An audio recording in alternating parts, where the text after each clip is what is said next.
Est-ce qu'il y a un chemin vers l'harmonisation? Parce que finalement, au niveau bancaire, c'est peut-être en train de se faire.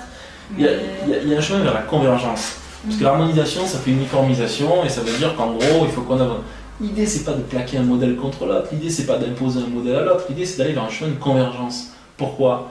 Parce que si vous ne faites pas une convergence, par exemple, sur les impôts sur les sociétés, eh bien, il se passe du dumping fiscal.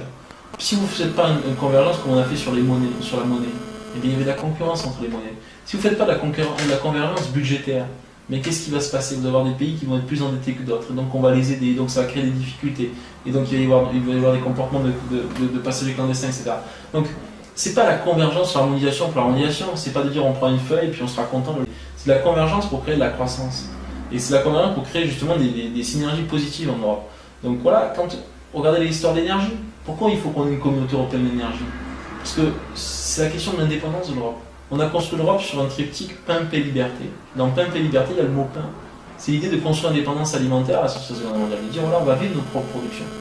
Mais il ne faut pas qu'on retourne à l'envers aujourd'hui. L'Europe aujourd'hui, elle est un processus de déconstruction de notre indépendance. Alors qu'au contraire, elle doit être un processus de construction de notre indépendance. Et pourquoi elle est un processus de déconstruction de notre indépendance? Parce qu'on est en train de casser la production en Europe. On est en train de faire de l'Europe un marché de consommateurs. Alors qu'il faut qu'on garde cette vision de production en Europe.